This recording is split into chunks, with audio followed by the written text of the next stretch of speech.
والله يدعو إلى دار السلام ويهدي من يشاء إلى صراط مستقيم.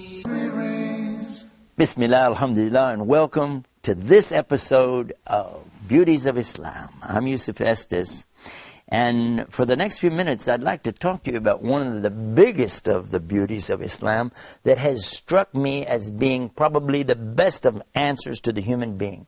When people come to this point or conjunction in their life and they say, why are we here? How did we get here? What's it all about? And what is the purpose of my life? And that's what we want to talk about on this episode of the Beauties of Islam.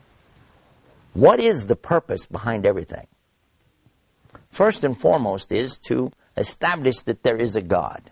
Now, we have done a number of programs about that to prove, even scientifically, beyond any shadow of a doubt, Allah exists. There have been scientists who have also come to this same conclusion. But then there are always going to be those who will say that, yes, but according to my logic, I don't understand. I don't see how you can believe in a God. According to my logic. In our other programs, we've discussed this too. But human logic only goes so far. According to the human logic, just 500 years ago, most of Europe was convinced the earth was flat. They didn't know that the Quran had already said it was round 1,400 years ago. But what about 2,000 years ago? What did the people think about the earth? Human logic, you look straight out and the earth looks flat. You don't really see the curve, do you? No, you don't. So how far can you go with human logic? And stop and think about this. According to our logic, if we had to use just this and not know some of the scientific discoveries, there are a lot of things that, well, just wouldn't work. I remember, for instance, when I was going to school many years ago, they told us according to the aerodynamics of the bee. Now we're talking about a honeybee, zzz, little bee, right? Nahl, they call him in Arabic. And this little guy, he's kind of fat, kind of big, and he has tiny wings on him. And they said, according to their logic, according to the aerodynamics that they understood of flight, the bee can't fly.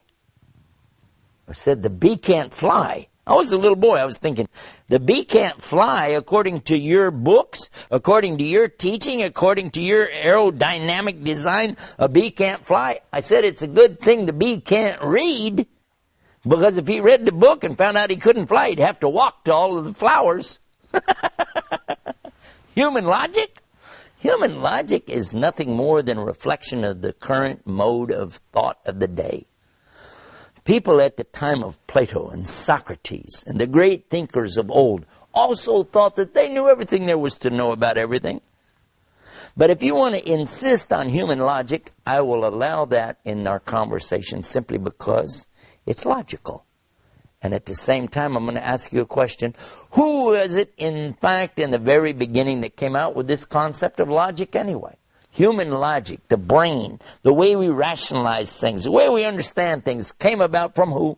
The very people I just mentioned. Socrates, Plato, those thinkers. And guess what? You want to accept that?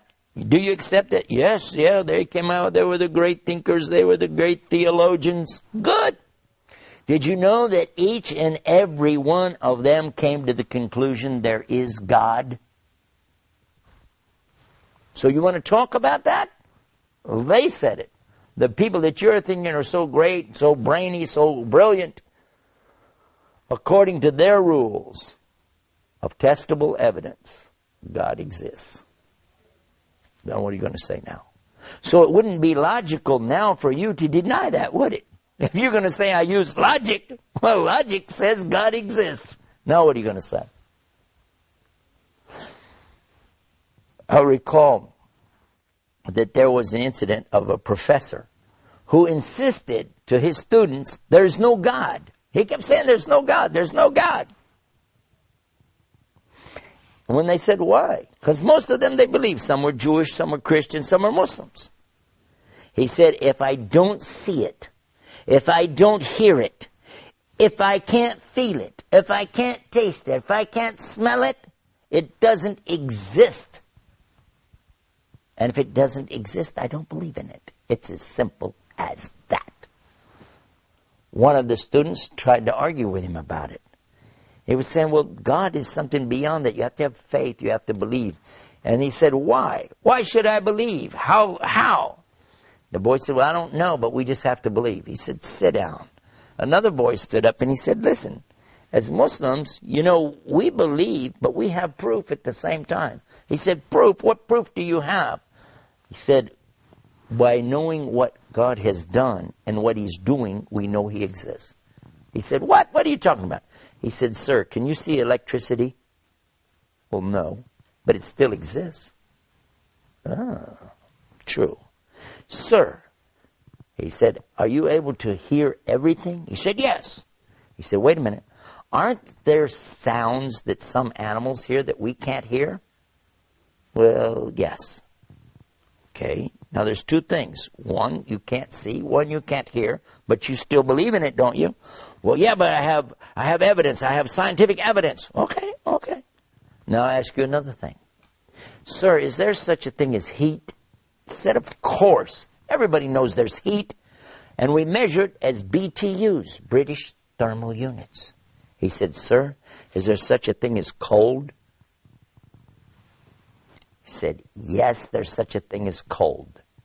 He said, sir, there's not such a thing as cold. There is no cold. What? What are you talking about? I'm sure you'd like to know the answer to that too. So when we come back from the break, let's find out what the student meant when he said there's no such thing as cold, and then find out how that relates to the rationale of the human and how we can prove there's God. Right here on Beauties of Islam. Sit tight. We'll be right back. Islam is keeping up the pace. Islam is for every race. Bismillahir Rahmanir Rahim.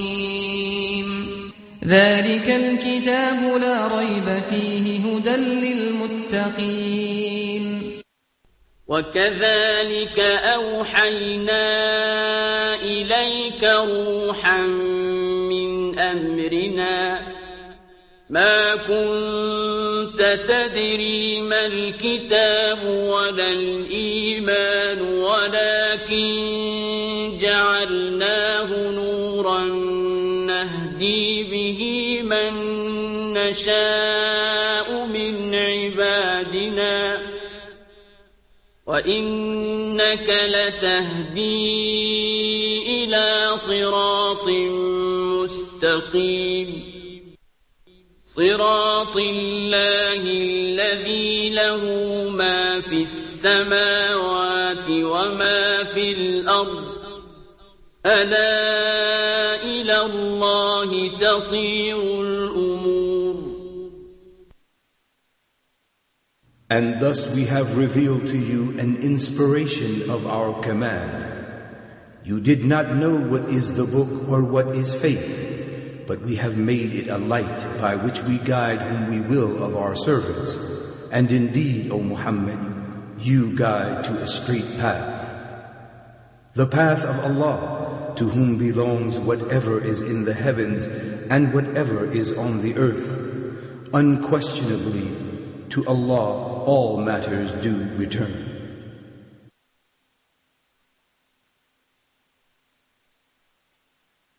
Islam is keeping up the pace. Islam is for every race. Bismillah, alhamdulillah, we're back and you're watching the Beauties of Islam. When we went to the break, I was telling you a story about a professor and some of his students.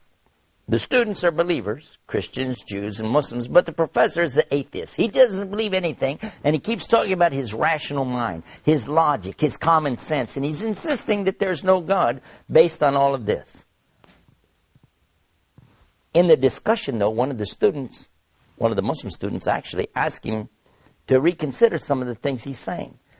Because the professor says, if I don't hear it, I don't see it, I don't smell it, I don't taste it, I don't feel it, I don't imagine it, it doesn't exist. The student asked him, though, what about electricity? Do you see electricity? No. He said, but it exists. Well, yeah, you can see the effects of it. True. And what about sounds that animals hear that we don't hear? They're still there even though you don't hear them. Well, yeah. But then he asked him a question about heat. He said, yes, heat exists. We can feel heat. He said, what about cold? He said, of course there's cold. He said, hold on. Actually, there's no such thing as cold. What?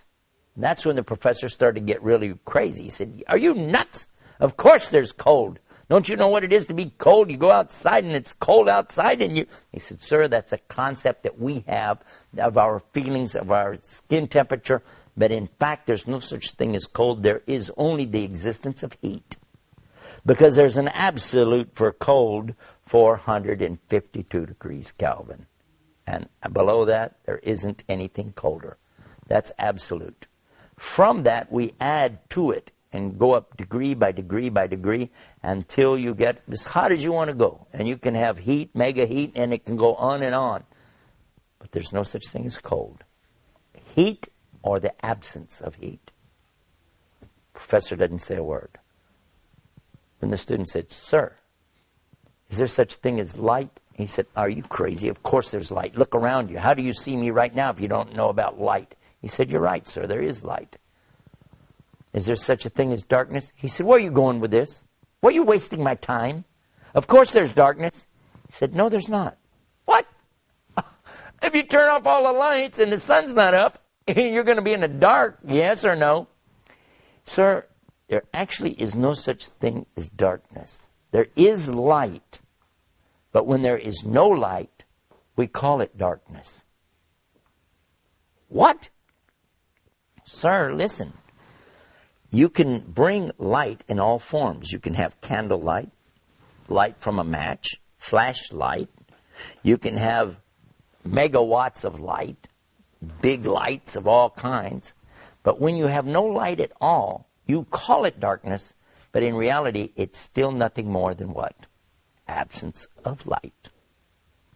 The professor says, yes, but still I don't see your point. He said, okay, listen. You're saying because you don't see something, you don't hear it, you don't smell it, you don't taste it, you don't feel it, you don't imagine it, it doesn't exist. He said, that's right, and that's what I believe, and now I'm always going to believe that. I said, okay. Sir, has anybody ever seen your brain? Heard your brain? Smelled your brain? Tasted your brain? Or felt your brain? No, of course not. He said, then, sir, according to your own rules of testable evidence, you don't have a brain.